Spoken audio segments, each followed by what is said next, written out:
আসসালামু আলাইকুম। কোরআনের পাখি দেখে হৃদয়টা জুড়ে গেল। হেফজে সবক প্রদান অনুষ্ঠান অনুষ্ঠিত হচ্ছে। এত সুন্দর একটি মুহূর্ত স্বচক্ষে দেখতে পারবো কল্পনা করতে পারিনি। সবগুলোই কোরআনের পাখি এখানে।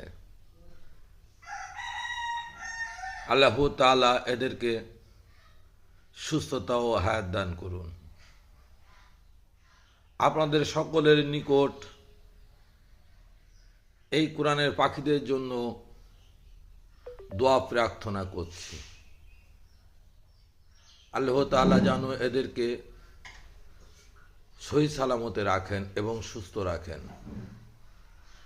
এদের একটিবার দেখতে পেয়েও হৃদয়টা এমনিতেই মলিন হয়ে আসে।